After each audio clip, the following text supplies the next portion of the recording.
देखिए स्टूडेंट, आज हम स्टार्ट कर रहे हैं नेवी और एयरफोर्स के लिए सिंपल पेपर या मॉडल पेपर सीरीज़। तो ये हमारा इस सीरीज़ का पार्ट नंबर फर्स्ट है। तो देखिए आप, क्वेश्चन नंबर फर्स्ट, मानक सेकंड माध्य 100 दिन का भाग होता है। ये होता है 1/86,400। ठीक है। क्वेश्चन नंबर सेकंड, एक विद्यार्थी अपने घर से 500 मीटर पूर्व की ओर चलकर दक्षिण दिशा की ओर मुड़ जाता है तथा 800 मीटर चलकर पश्चिम की ओर मुड़कर 100 मीटर चलता है, तो उसका विस्थापन होगा। तो देखिए आप सॉल्यूशन। आप जैसे भी बैठे हो, आपको अपने नाक के सामने हमेशा नॉर्थ दिशा माननी है। क्वेश्चन में क्या बोला है इसने, यह पहले 500 मीटर ईस्ट की ओर जाता है, 800 मीटर साउथ की ओर जाता है और 100 मीटर वेस्ट की ओर आता है। मतलब 500 मीटर गया, 100 मीटर वापस आ गया। कितना गया ये? 400 मीटर। ये वाली दूरी सेम ही रहेगी इसकी। ये बन गया एक समकोण त्रिभुज। समकोण त्रिभुज में हम पाइथागोरस प्रमेय से, समकोण त्रिभुज में पाइथागोरस प्रमेय से, देखिए आप, पाइथागोरस प्रमेय क्या होती है? कर्ण बराबर अंडर आधार का स्क्वायर प्लस लंब का स्क्वायर। तो ये कितना हो, ये हो गया आधार इसका, ये हो गया लंब। इन दोनों को सोल्व करने पर क्या आएगा? 894 और एम इसका मीटर मात्रक है। देखिए आप क्वेश्चन नंबर थर्ड वाला, एक पत्थर 45 मीटर गहरे कुएं में गिराया जाता है। यदि पानी से पत्थर टकराने की आवाज़ 3.14 सेकंड बाद सुनाई देती है तो ध्वनि की चाल होगी जी बराबर 10 मीटर पर सेकंड स्क्वायर। ठीक है। देखिए इसका सॉल्यूशन आप, इसने गहराई या ऊंचाई कितनी दी है? 45 मीटर। टोटल टाइम कितना दिया है? 3.14 सेकंड। माना ये एक कुआ है, तो T1 पत्थर को जाने में लगा समय, T2 को आवाज़ को आने में लगा समय। इन दोनों का योग कितना दिया है इसने? 3.14 सेकंड। देखिए गति के समीकरण से, यदि वस्तु को हम ऊपर से गिरा रहे हैं तो इसका प्रारंभिक वेग 0 होगा। तो T1 बराबर कितना आएगा? Under root 2h/g। तो इसमें g और h का मान रखने पर h बराबर 45 और g बराबर 10, तो T1 कितना आया? 3 सेकंड। इस T1 का मान हम इस समीकरण में रखेंगे, तो यहाँ से हमें T2 का मान आएगा। T2 का मान कितना आया? 0.14 सेकंड। तो देखते हैं फिर ध्वनि का वेग। वेग बराबर क्या होता है? विस्थापन अपॉन समय। विस्थापन कितना है? 45 और समय कितना है? 0.14 सेकंड। इनको सॉल्व करने पर इसका वेग कितना आता है? 321 मीटर पर सेकंड। मतलब कौन सा वाला ऑप्शन होगा? थर्ड वाला ऑप्शन इसका सही हो जाएगा। ठीक है। क्वेश्चन नंबर 4 देखिए आप, 10 किलोग्राम का एक पिंड 19.6 मीटर ऊंचाई से गिरता है। जब यह भूमि से टकराने ही वाला है उसमें इसका संवेग होगा। इसको बताना है न्यूटन इंटू सेकंड में होगा, बताना है हमको। 196, 98, 49 या 480। तो देखिए आप क्वेश्चन, इसका सॉल्यूशन। जब हम ऊपर से गिरा रहे हैं तो जमीन से टकराने से पहले का संवेग पूछा है इसने। यदि हम ऊपर से गिरा रहे हैं तो u बराबर 0 होगा। तो देखिए गति का समीकरण होता है ये वाला, v² बराबर u² प्लस 2ah। और वहाँ पर गति के समीकरण के s या h विस्थापन, दोनों h या h दोनों विस्थापन ही होते हैं। तो u² यहाँ पर हो गया 0, तो v बराबर कितना बचा? √2gh। g का मान 9.8, h का मान 19.6। ठीक है। इसको सोल्व करने पर वेग कितना आया? 19.6 मीटर पर सेकंड। संवेग क्या होता है? मास इंटू वेग। वेग कितना है? 19.6, मास कितना है? 10। तो इसका संवेग कितना आ गया? 196 न्यूटन इंटू सेकेंड। ठीक है। तो कौन सा ऑप्शन होगा इसका? फर्स्ट वाला ऑप्शन। देखिए क्वेश्चन नंबर 5, 100 ग्राम भार का मान होता है g बराबर 9.8 मीटर पर सेकंड स्क्वायर। और देखिए अब इसका सॉल्यूशन। 100 ग्राम भार बराबर, ग्राम को किलोग्राम में बदलेंगे तो इसमें 1000 का भाग देंगे, और 1 किलोग्राम भार बराबर होता है 9.8 न्यूटन। तो इसमें हम 1 किलोग्राम भार का मान रखेंगे 9.8 न्यूटन। 2 0 से 2 0 गया, 10 का भाग 9.8 में देने पर इसका मान आएगा 0.98 न्यूटन। ग्राम और किलोग्राम ये वाला रिलेशन होता है। तो देखिए इसका आंसर कौन सा होगा, फर्स्ट वाला। ठीक है, देखिए क्वेश्चन नंबर 6। पृथ्वी के व्यास के अनुदिश एक सुरंग बनाई जाती है, इसमें एक पत्थर धीरे धीरे से गिरा दिया जाता है, तो पत्थर के लिए होगा। फर्स्ट कंडीशन क्या है, यह सुरंग के दोनों सिरों के बीच दोलन करेगा। सेकंड वाला, यह पृथ्वी के केंद्र में रुक जाएगा। थर्ड वाला, यह सुरंग के दूसरे सिरे से निकलकर बाहर चला जाएगा। फोर्थ वाला, यह सुरंग के दूसरे सिरे पर जाकर रुक जाएगा। तो देखिए आप इसका सॉल्यूशन। माना ये वाली एक पृथ्वी है और ये इसमें सुरंग बनाई गई है, ये यहाँ पर पृथ्वी का केंद्र है। जब वस्तु को हम ऊपर से या पत्थर को ऊपर से गिराते हैं तो पत्थर केंद्र की ओर जाता है, केंद्र तक इसका गुरुत्वीय बल होता है वो नीचे की ओर लगता है, मतलब ये केंद्र तक जाता है।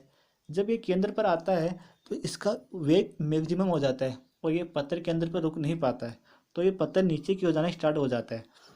जब ये केंद्र से नीचे की ओर जाता है तो इसमें बल ऊपर की ओर लगना स्टार्ट हो जाता है, तो यहाँ पे आते आते इसका वेग 0 हो जाता है, तो फिर से ये ऊपर की ओर गति करना स्टार्ट कर देता है। फिर ये ऊपर जाता है, फिर यहाँ पर वेग मैक्सिमम हो जाता है और यहाँ पे फिर से ये रुक नहीं पाता है, मतलब लगातार ये ऊपर नीचे होता रहता है, मतलब ये इसमें दोलन करेगा। तो कौन सा ऑप्शन सही होगा, फर्स्ट वाला। देखिए आप, यह सुरंग के दोनों सिरों के बीच दोलन करेगा, मतलब फर्स्ट वाला ऑप्शन इसका सही होगा। देखिए क्वेश्चन नंबर 7। 30 किलोग्राम द्रव्यमान का एक लड़का सीढ़ी पर तेजी से चढ़ते हुए 60 मीटर ऊंचे प्रथम तल पर 1/2 मिनट में पहुंच जाता है, तो लड़के की शक्ति होगी वोट में, जी बराबर 10 मीटर पर सेकंड स्क्वायर। देखिए इसका सॉल्यूशन। शक्ति बराबर कितना होता है, mgh/t। जी इसने दिया है 30 किलोग्राम, जी बराबर रखेंगे हम 10 मीटर पर सेकंड स्क्वायर, एच बराबर 6, 1/2। ये मिनट में इसको सेकंड में बदलना है, 30 नहीं सॉरी यहाँ पर 60 आएगा। ठीक है, मिनट को हमें सेकंड में बदलना है। इसको सॉल्व करने पर शक्ति कितनी आएगी, 60 वाट। तो कौन सा ऑप्शन होगा इसका, थर्ड वाला ऑप्शन 60 वाट। ठीक है, देखिए क्वेश्चन नंबर 8। भारी ट्रकों और ट्रैक्टरों के टायर बहुत चौड़े होते हैं, क्यों। यह भूमि पर दाब अधिक पड़े, भूमि पर दाब कम पड़े, संतुलन ठीक से रहे, घर्षण बल बढ़ जाए। तो देखते हैं इसका सॉल्यूशन। बल बराबर दाब बराबर होता है बल बट्टा क्षेत्रफल। तो बल कितना, दाब कितना हो गया, दाब समानुपाती 1/4 क्षेत्रफल। अब ये क्षेत्रफल को बढ़ा रहा है क्वेश्चन में, तो दाब क्या होगा, कम। तो देखते हैं कौन सा है जिसमें दाब कम हो रहा है, भूमि पर दाब कम पड़ेगा, तो ऑप्शन नंबर सेकंड वाला। ठीक है, क्वेश्चन नंबर 9। एक कमरे में 2 लटके 2 तापमापियों के पाठ्यांक 20 डिग्री व 68 डिग्री है, इसका कारण होगा। एक तापमापी अशुद्ध है, दोनों अशुद्ध है। थर्ड वाला, एक तापमापी सेल्सियस में, दूसरा केल्विन में। और फोर्थ वाला ऑप्शन इंग्लिश में देखिए आप, इसमें एक सेल्सियस में और दूसरा फ़ारेनहाइट में। तो देखिए आप, कोई एक तापमापी अशुद्ध है, हमारे पास ऐसा कोई डाटा नहीं है तो इसके बारे में ऐसा हम बोल सकते हैं, तो फर्स्ट वाला ऑप्शन तो नहीं होगा। सेकंड वाला, दोनों अशुद्ध है, ऐसा भी हमारे पास कोई डाटा नहीं है, तो ये भी नहीं होगा। थर्ड वाला देखते, एक तापमापी सेल्सियस में, दूसरा केल्विन में। तो देखिए यहाँ पर 20 डिग्री व 68 डिग्री है, और सेल्सियस और केल्विन में 273 का अंतर होता है। ठीक है, मतलब ये वाला ऑप्शन भी नहीं होगा। ऑप्शन नंबर बचा फोर्थ, सेल्सियस और फ़ारेनहाइट, ये पता चेक करते हैं हम। देखिए आगे, 20 डिग्री 68 डिग्री सेल्सियस और फ़ारेनहाइट में ये वाला रिलेशन होता है, C/5 F-32/9। ठीक है, C का मान 32 रखने पर F 68 फ़ारेनहाइट में कितना है, 68 -32/9। इसमें भी 4 आ रहा है, इसमें भी 4 आ रहा है, तो दोनों बराबर है। तो इसका कौन सा ऑप्शन होगा, इसका ऑप्शन नंबर फोर्थ, ये वाला ऑप्शन होगा। ठीक है, क्वेश्चन नंबर 10 देखिए आप। जल को 10 डिग्री से 0 डिग्री सेल्सियस से ठंडा किया जाता है, तो इसका आयतन होगा, पहले कम होता है फिर बढ़ता है, पहले बढ़ता है फिर कम होता है, लगातार बढ़ता है लगातार कम होता है। तो देखिए अब इसका सॉल्यूशन। जब हम 10 डिग्री से 0 डिग्री सेल्सियस तक आते हैं तो बीच में 4 डिग्री सेल्सियस भी आएगा, तो 4 डिग्री सेल्सियस तक आते हैं तो इसका पहले आयतन इसका घटेगा, क्योंकि 4 डिग्री सेल्सियस पे इसका आयतन मिनिमम होता है। आयतन मिनिमम होता है इसका, और 4 डिग्री के बाद ये सब बढ़ना स्टार्ट हो जाता है। यहाँ पे मिनिमम होगा और फिर यहाँ से बढ़ना स्टार्ट हो जाता है, तो पहले घटेगा फिर बढ़ेगा। तो देखते कौन सा ऑप्शन है, पहले कम होता है और फिर बढ़ता है, मतलब फर्स्ट वाला ऑप्शन इसका सही आंसर होगा। देखिए क्वेश्चन नंबर 11। 0 डिग्री सेल्सियस की 100 ग्राम बर्फ को 100 डिग्री सेल्सियस की भाप में परिवर्तित करने के लिए आवश्यक ऊष्मा की मात्रा होगी। ठीक ठीक है, देखिए आप, तो देखिए इसका सॉल्यूशन देखिए आप।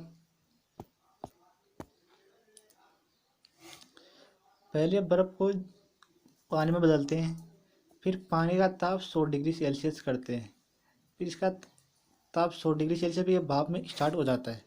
तो इसको हमने 3 बार ऊष्मा दी है, तो कुछ ने कुल ऊष्मा पूछी है। ये वाले ऊष्मा फर्स्ट प्रक्रम में लिए इसने, ये वाली ऊष्मा सेकंड प्रक्रम में लिए इसने, और ये वाली ऊष्मा थर्ड प्रक्रम में लिए इसने। फिर यहाँ पर हमने इसमें से एम को कॉमन ले लिया है और बाकी में इसका सबका मान रख दिया है। तो कुल ऊष्मा कितनी आई, 11,600 जूल। ठीक है, अगले वाला क्वेश्चन देखिए आप। दो वस्तुओं के ताप 327 डिग्री सेल्सियस व 127 डिग्री सेल्सियस है, तो इनसे उत्सर्जित उसमें विकिरण की दूरी का अनुपात होगा। देखिए इसका सॉल्यूशन आपको ताप हमेशा केल्विन में ही लेना है। तो इनमें संबंध होता है इस समानुपाती टी की पावर 4, तो T1 T2 equal T1 E2 upon T1 T2 का पावर 4। T1 T2 का मान रखने पर ये आएगा 81 अपॉन 16। तो इसका अनुपात होगा 81 अपॉन 16। कौन सा ऑप्शन होगा, थर्ड वाला ऑप्शन इसका सही होगा। देखिए क्वेश्चन नंबर 13।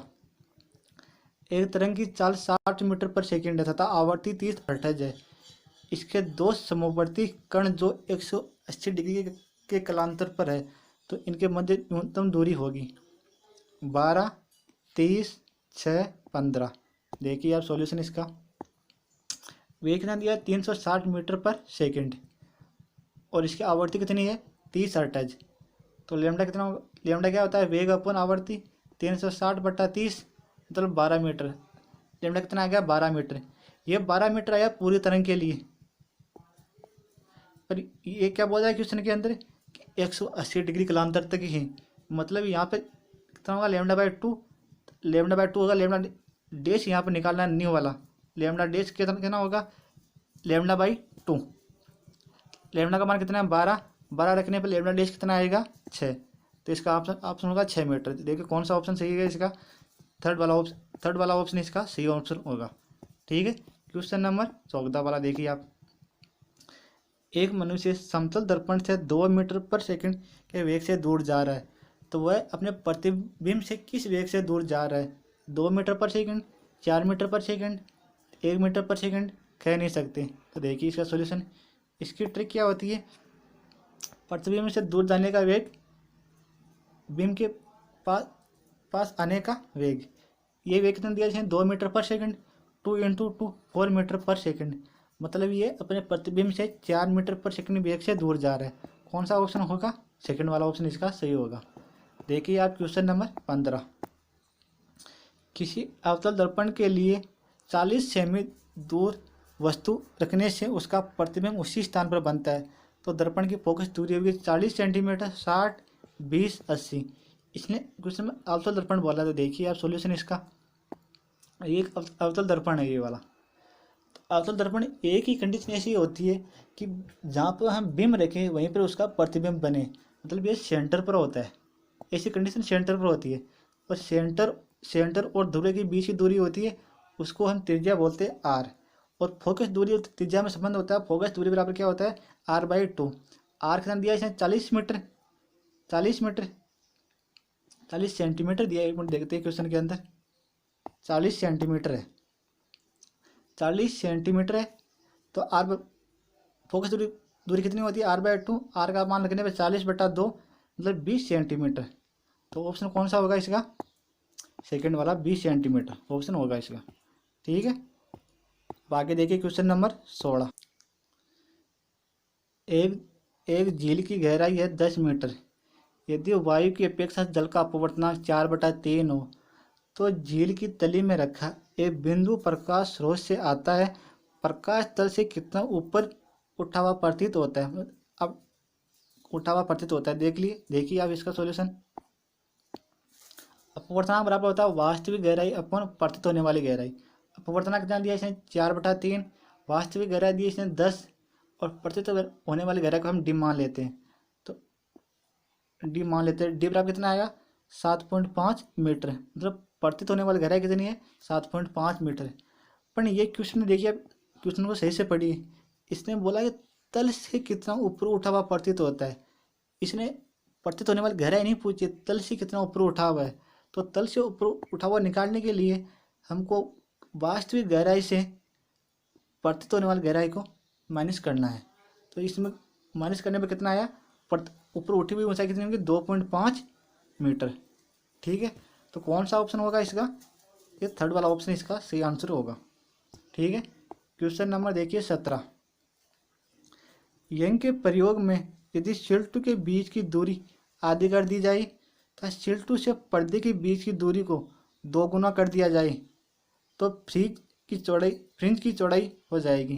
तो देखिए आप इसका सॉल्यूशन क्या हो, देखिए सॉल्यूशन इसका आप पीडीएफ नहीं है, यहीं पर देख लीजिए आप इसको। इसका सूत्र होता है अल्फा बीटा बराबर D lambda upon small D. इसने कैपिटल डी को कितना किया, 2 गुना किया इसने, और स्मॉल डी को इसने आधा कर दिया। अब इसका मान लेमडा दोनों में समान रहेगा, तो इसका मान रखने पर इसको दोगुना, डी को दोगुना, कैपिटल डी को दोगुना कर रहा है, स्मॉल डी को 1/2। तो ये ऊपर जाके इंटू हो जाएगा, 2 × 2 कितना आएगा 4, मतलब ये 4 गुनी हो रही है। इसका थर्ड वाला ऑप्शन सही होगा, ये 4 गुना हो रही है। ठीक है, देखिए क्वेश्चन नंबर 18। मानव नेत्र के रेटिना पर बना प्रतिबिंब होता है वास्तविक सीधा, आभासी सीधा, वास्तविक उल्टा और आभासी। इसका ऑप्शन कौन सा होगा, वास्तविक और उल्टा। ठीक है, क्वेश्चन नंबर 19 देखिए आप। हाइड्रोजन परमाणु के लिए केवल एक प्रोटॉन है, इलेक्ट्रॉन के नाभिक से दूरी 0.5 एंगस्ट्रॉम है, तो उस स्थान पर लगने वाला बल होगा। देखिए इसका सॉल्यूशन आप, ये है कूलाम का नियम, Q1 Q2 upon R²। Q1 आवेश इलेक्ट्रॉन का, Q2 आवेश प्रोटॉन का, दोनों में अलग भी मान सकते हैं। मतलब इलेक्ट्रॉन और प्रोटॉन का आवेश समान होता है, चिन्ह ही विपरीत होता है, आवेश का मान समान होता है। और कूलाम के नियम में हमेशा हमें आवेश का परिणाम रखना होता है। ठीक है ना, तो K का मान कितना होता है 9 × 10⁻⁹, आवेश का मान 1.6 × 10⁻⁻19 का होल स्क्वायर। तो दोनों का आवेश समान है और दूरी इसने एंगस्ट्रॉम में दी है, तो एंगस्ट्रॉम को आप मीटर में बदल लेना। फिर इसको सॉल्व करने पर इसका बल कितना आएगा 9.2 × 10⁻⁸ न्यूटन। कौन सा ऑप्शन सही होगा, इसका ऑप्शन होगा थर्ड वाला ऑप्शन इसका सही ऑप्शन होगा। ठीक है, देखिए क्वेश्चन नंबर 20। 2 आवेशित चालकों को परस्पर जोड़ने पर धारा नहीं बहे, इसके लिए कौन सी कंडीशन होनी चाहिए। आवेश समान है, विभव समान है, आवेश और विभव दोनों असमान है, इसमें डिफरेंट एरिया इज सेम, मतलब इसका क्षेत्रफल असमान है। तो देखिए आप, इसमें आवेश समान है तो भी धारा प्रवाहित होगी, लेकिन विभव यदि समान है तो धारा प्रवाहित नहीं होगी। तो इसका कौन सा आंसर होगा, सेकंड वाला। विभव समान है तो धारा प्रवाहित नहीं होगी, मतलब इसका सेकंड वाला आंसर सही होगा। तो देखिए आप क्वेश्चन नंबर 21। दिए गए संयोजन का तुल्य प्रतिरोध ए और बी के मध्य होगा, प्रत्येक प्रतिरोध 2 ओम है। तो देखिए आप इसका सॉल्यूशन, इसमें ये वाला प्रतिरोध, ये वाला प्रतिरोध, ये वाला प्रतिरोध तीनों समांतर क्रम में है। तो समांतर क्रम में प्रतिरोध निकालने का सूत्र होता है ये वाला। ठीक है, 1/2 1/2 1/2। इसको निकालने पर तो आरपी का मान कितना आएगा 2/3। इसको उल्टा करने पर इसका मान आएगा 3/2। इसको उल्टा करेंगे, ये भी उल्टा हो जाएगा 2/3। अब ये भी श्रेणी में हो गया और ये भी श्रेणी में हो गया, यहाँ पर 2 है, ये भी श्रेणी में, ये भी श्रेणी में। तो 2/3 + 2 मतलब 8/3 ओम। कौन सा ऑप्शन होगा इसका, यह थर्ड वाला ऑप्शन सही होगा, 8/3 ओम, थर्ड वाला ऑप्शन। ठीक है, क्वेश्चन नंबर 22 देखिए आप। एक बल्ब में 50 वाट और 220 वाट लिखा है। इससे 110 वोल्ट मेन से चलाने पर इसमें धारा प्रवाहित होगी। तो देखिए आप इसमें सॉल्यूशन, इसमें प्रतिरोध का मान दोनों में समान होगा, मतलब आर का मान क्या होगा, समान, आर समान रहेगा, इसमें आर चेंज नहीं होगा, आर का मान हमेशा समान रहेगा। तो आर बराबर क्या होता है, V square upon P. V का मान कितना है 220 इंटू 220, पी कितना है 50। धारा का सूत्र क्या होता है, वी अपॉन आर। वी का मान 110 के लिए निकालना है हमें, तो वोल्ट कितना है 110 के लिए 110 इंटू आर का मान रखने पर जब इसको सोल्व करते हैं तो 5/44 एम्पियर आता है। तो कौन सा ऑप्शन होगा, 5/44 एम्पियर, मतलब फोर्थ वाला ऑप्शन इसका सही आंसर होगा। देखिए आप क्वेश्चन नंबर 23। एक चुंबकीय क्षेत्र में क्षेत्र की दिशा के समांतर इलेक्ट्रॉन गति कर रहा है। तो इलेक्ट्रॉन बल की दिशा के लंबवत होगी, इलेक्ट्रॉन की दिशा क्षेत्र के लंबवत होगी, बल की दिशा क्षेत्र की दिशा के विपरीत होगी, बल की दिशा क्षेत्र की दिशा में होगी, कोई बल नहीं लगेगा। तो देखिए आप, ये वाला है विद्युत क्षेत्र, ये इलेक्ट्रॉन गति है, दोनों की गति एक ही दिशा में बोल रहा है क्वेश्चन में, तो इन दोनों के बीच कोण कितना होगा, 0 डिग्री। तो बल का सूत्र क्या होता है, चुंबकीय क्षेत्र क्या दिए, B L sine theta. Theta आप कितना दिया है, 0 डिग्री से 0 डिग्री, तो साइन 0 कितना होता है 0, मतलब ये पूरा पद 0 हो गया। तो इसमें लगने वाला बल कितना होता है, बल कितना होगा 0 न्यूटन। तो कौन सा ऑप्शन सही होगा, इसका फोर्थ वाला ऑप्शन सही होगा। इसका बल कोई बल नहीं लगेगा। ठीक है, क्वेश्चन नंबर देखिए आप 24। एक ट्रांसफॉर्मर की प्राथमिक व द्वितीय कुंडली में क्रम से 20,000 व 1,000 फेरे हैं। तो द्वितीय कुंडली में 20 वोल्ट का प्रत्यावर्ती विभवांतर प्राप्त करने के लिए प्राथमिक कुंडली में विभवांतर या प्रत्यावर्ती होना चाहिए। तो देखिए आप इसका solution, NS upon NP VS upon VP। NS मतलब सेकेंडरी के में फेरों की संख्या, फर्स्ट में फेरों की संख्या, सेकेंड में विभवांतर या सेकेंड में विभवांतर और फर्स्ट में विभवांतर। फर्स्ट में फेरे कितने दी, सेकेंड में कितने फेरे इसने 1,000, और सेकेंड में इसने फेरे दिए 1,000, और थर्ड में फर्स्ट में फेरे 20,000, सॉरी 20,000 आएगा यहाँ पर। सेकेंड में वोल्टेज कितना है 12, फर्स्ट का इसने ज्ञात करवाया है, प्राइमरी का इसने ज्ञात करवाया है। 3 0 से 3 0 गई, इसको इंटू करने पर कितना आएगा 240 वोल्ट। कौन सा ऑप्शन होगा इसका, देखिए आप 240 वोल्ट, तो इसका सेकेंड वाला ऑप्शन सही होगा। देखिए आप क्वेश्चन नंबर 25। निम्न विघटनों में से किसमें तत्व परिवर्तित नहीं होता। तो इनमें से कौन सा निकले कि परत पे तो तत्व है वो समान बना रहे, उसमें ना तो उसका द्रव्यमान बदले, ना उसमें इलेक्ट्रॉन बदले, ना प्रोटॉन बदले, मतलब समान का समान बना रहे, जैसा है वैसा बना रहे। अल्फा विघटन पर अल्फा में तो कम ज़्यादा होता है, अल्फा प्लस में भी कम ज़्यादा होगा, अल्फा विघटन में भी होगा, बीटा में भी होगा।